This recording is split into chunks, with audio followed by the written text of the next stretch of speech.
मित्रों नमस्कार, आप देख रहे हैं धर्मरस पत्रिका का यूट्यूब चैनल दस्तक मीडिया। मैं विनोद शुक्ल आपको सुना रहा हूं बाबा नीम करोली की अद्भुत कथाएं।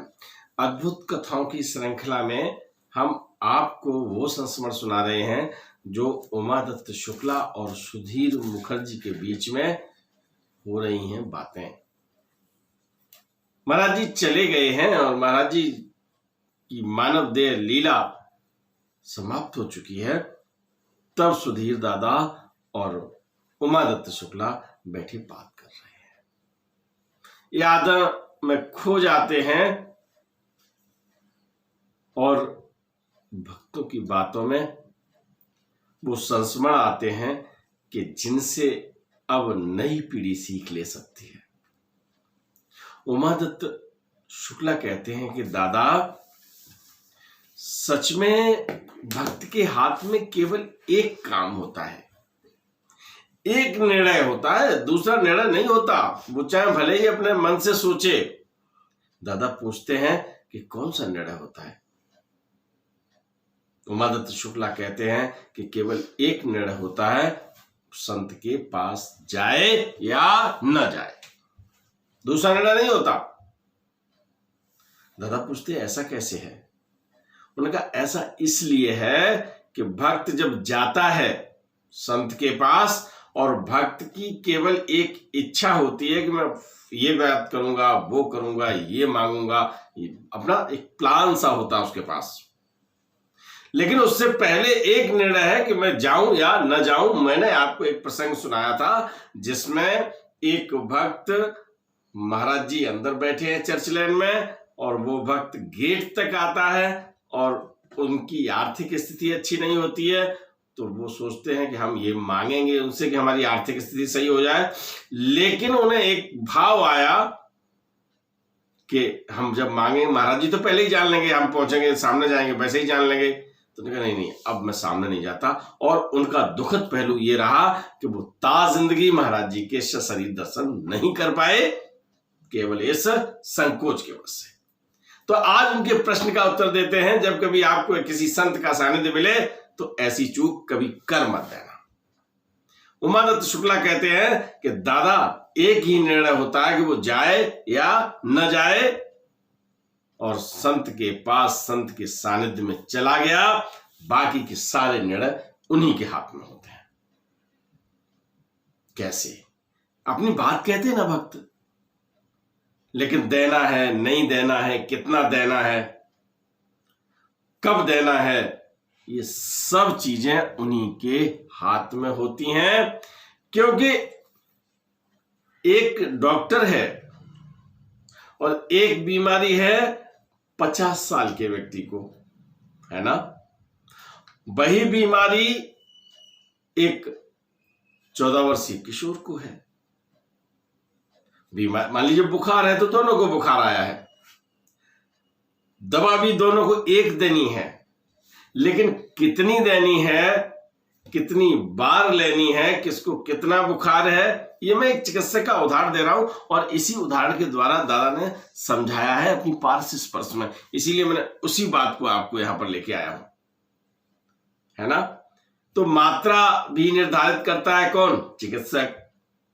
कब देनी है कौन निर्धारित करता है? चिकित्सक, डॉक्टर, है ना? इसी तरह से संत के पास भक्त चला गया और भक्त ने अपनी बात बताई है, तो संत निर्धारित करता है कि इनको कैसे क्या करना है, इनका कब सहायता करनी है, कितनी करनी है, ये सब बातें संत ही निर्णय में लेता है। और मैं एक बात बता दूं कि संत होगा, बहुरूपियों हुआ अलग चीज है, रंगीन कपड़ों में कोई बैठा हुआ अलग चीज है, लेकिन संत आपके मन की बात तुरंत जान लेगा। और फिर ऐसे में आप अपनी बात कहने में झिझक जाए या कुछ मांगना है वो आप मांगे ना, वो आपकी गलती है।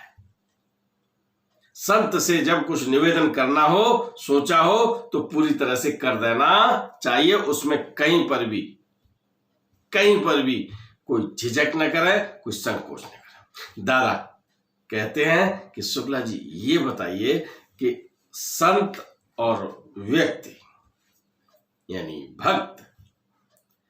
अगर दोनों का सानिध्य होता है तो संत ने जब सब बात समझ ली तो कहने की आवश्यकता क्या है।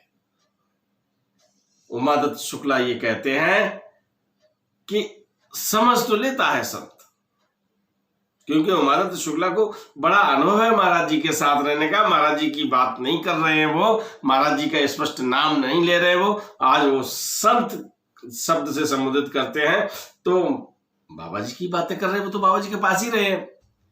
तो वो एक ऐसा सानिध्य होता है जहां एक की बात दूसरा समझ रहा है, एक दूसरे की बात को व्यक्ति एकदम पारदर्शी स्थिति में आ जाती है। और जब संत इस बात पर आ जाता है कि भक्त को सहायता की आवश्यकता है, ये सहायता मिलनी चाहिए, तो वो देते हैं। ये रही आपके सांसारिक जीवन की बात। लेकिन मैं पुनः आपसे कहूंगा कि संत का सानिध्य प्राप्त हो तो आप आध्यात्मिक यात्रा करें, उनके साथ आध्यात्मिकता की बातें करें, धर्म की बातें करें, रामायण की बातें करें, महाभारत में कृष्ण के उपदेश सुने, बहुत सारी चीजें हैं, माता की बातें करें। ये सब चीजें जो हैं आपको क्या देंगी? आपको आध्यात्मिक बल देंगी, आपका आत्मबल बढ़ेगा। और जब आप पूरी तरह से स्ट्रांग होंगे, शक्तिशाली होंगे, तो फिर ये संसार की समस्याएं कहां रह जाएंगी? कहीं नहीं होंगी। संत सानिध्य अगर आपको मिल जाता है, आप उससे सही तरह से बिल्कुल अपनी एक भावनात्मक जुड़ाव की स्थिति में पहुंच जाते हैं, तो आप ये समझ लीजिए सांसारिक चीजों के साथ आप अपनी आध्यात्मिक यात्रा पूरी कर सकते हैं। और आध्यात्मिक यात्रा के आध्यात्मिक पथ पर अगर आप चल दिए, यात्रा के आप यात्री हो गए और कोई हम सफर आपका आप जैसा ही है और उस पर चलने वाला है, तो यात्रा भी सरलता से होगी। क्योंकि यात्रा में बात करनी होती ना, सहयात्री जो होता है, और सहयात्री तो आप समझिए जीवन साथी हो सकता है, आपका बेटा हो सकता है, आपका मित्र हो सकता है। ऐसे ही जो रिश्ते हैं हमारे आपके बीच में समाज में, उनमें से कोई व्यक्ति हो सकता है। तो सबका जीवन धन्य हो जाएगा और इस भव सागर में कष्टों से मुक्ति मिल जाएगी। ये प्रैक्टिकल बातें हैं और ये सुधीर दादा और उमादत्त शुक्ला के बीच में जो बातें हुई हैं वो दादा ने पारस स्पर्श में लिखी हैं, और पारस स्पर्श उनकी बहुत अच्छी पुस्तक है। तो आप ये मान के चलिए कि जब संत का सानिध्य मिले, भक्त के हाथ में केवल एक निर्णय है कि वो वहां जाएगा और संत और भगवान उस पर निर्णय करेंगे कि इनको क्या करना है, कब करना है, कैसे करना है। और आपको एक बात बताऊं, भक्त जब पुकारता है तो भगवान को आना ही पड़ता है। तो इस संसारिक चीजों से उठ के ऊपर सोचिए और चल पड़िए आध्यात्मिक यात्रा की तरफ। हम भी आपका साथ चाहते हैं। राम राम। वीडियो पसंद आए तो लाइक कीजिए, शेयर कीजिए, सब्सक्राइब बटन पर क्लिक करके चैनल को सब्सक्राइब करें और बेल आइकन दबाना बिल्कुल ना भूलें, ताकि हमारे अपडेट वीडियो आपको मिलते रहें।